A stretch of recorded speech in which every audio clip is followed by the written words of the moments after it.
Hey everyone, welcome to the channel. Thank you so much for being here. We're going to do a flip through with the new deck I got called the 50 Plants That Heal, a card deck. This one is by Gerard Debuigne. I can't pronounce French, I'm so sorry. And Francois Couplan. And photos by Pierre Vigne and Delia Vigne. Must be a couple, okay? It comes in your standard card box. It does have a little insert in here. Let me put that back. And that's what the back side looks like. There's 50 cards in this deck. And it does come with a little booklet here to give you sort of an introduction on how to use medicinal plants and how to take care of them, okay? As well as healing properties of each one of the types of plants. So if you're wondering what a laxative means, it'll tell you, okay? And a publisher's note here. We're not going to do that when we do a pull at the end, though, okay? These are a little oversized, similar to tarot cards, but I'd say they're a little bit bigger than tarot cards, okay? A little bit wider, too. Maybe a thin oracle, okay? All the back sides look like that, and they do have a bit of gloss on them. And then the other sides have all the information. I mean, there's tons of it, okay? So let's get through. I have a feeling we're going to go in reverse here. Thyme, strawberry, cherry, oh, it's just mixed up. Carrot, watercress, verbena, silver birch, Scots pine, St. John's wort, rosemary, raspberry, pomegranate, oregano, olive, oat, myrtle, mint, lime, linden, lemon balm, leek, lavender, jasmine, horse chestnut, hogweed, heather, nasturtium, flax,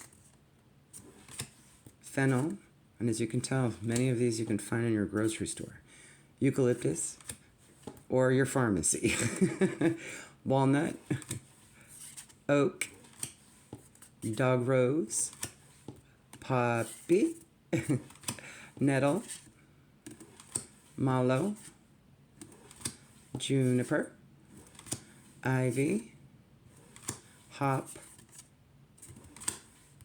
hazel, grapevine, fig. And I am noticing they're just giving you one of the varietals, okay? So you might want to find it different. So all ficus trees are fig trees, right? But there's different ones. Dandelion, comfrey, chicory, caraway, blackthorn, black currant. There's a lot of cards in this deck. I appreciate that. Bilberry, arnica, and almond. Okay. So let's see how this puppy shuffles for those that want to use it via divination. Otherwise, I would just keep it in alphabetical order, okay? So I'm going to do a few side shuffles just to kind of warm up the deck here. And I'll pull one at the end, and that might be something you might want to work with at this time, for whichever reasons they are, okay? And there's a number of ways you can use it. Topically, just depends on the plant. Some are toxic, so be mindful of that. Also depends on the part of the plant you're using, too. Spiritually, magically, all of that.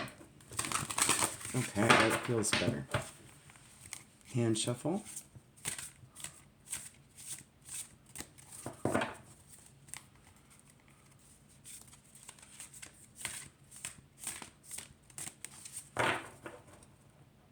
Let me do another side because that seemed a little sticky right out the box. All right.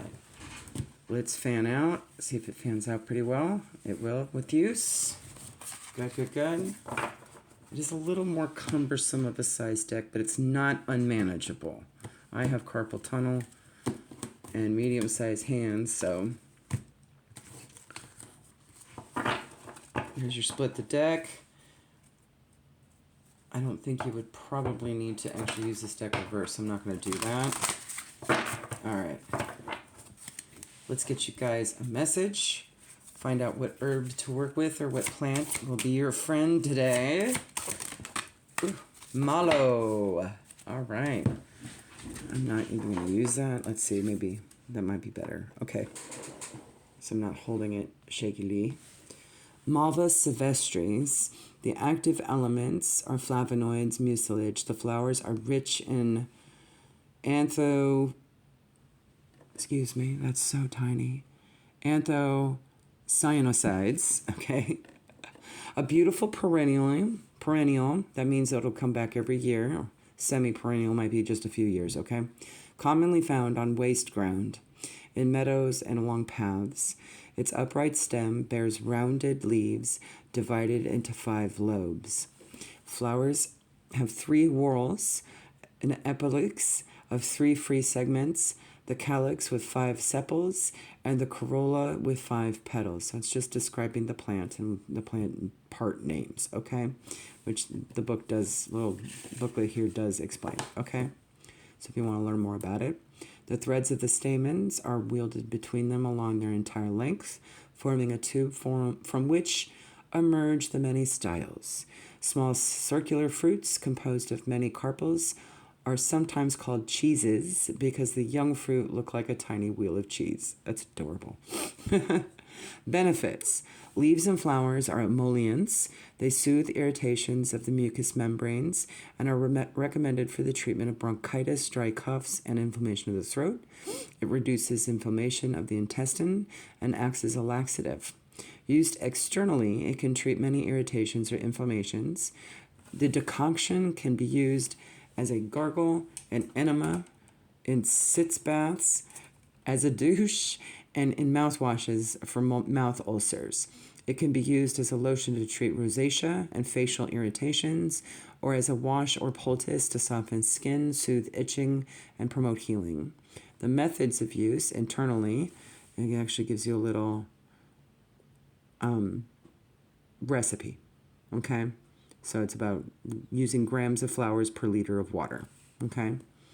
Externally, concentrated in water, reduced by boiling. Root can also be used in a decoction with same dose to relieve inflammations. With poultices of boiled leaves for aches, pains, or maturation of boils. There you go, guys. So maybe there's something here that'll help you heal if you've had some issues here. And it does seem like there's a lot of irritation or skin issues. Your first layer of your aura could probably benefit, as well as your throat chakra. All right, guys, have a good one. Bye.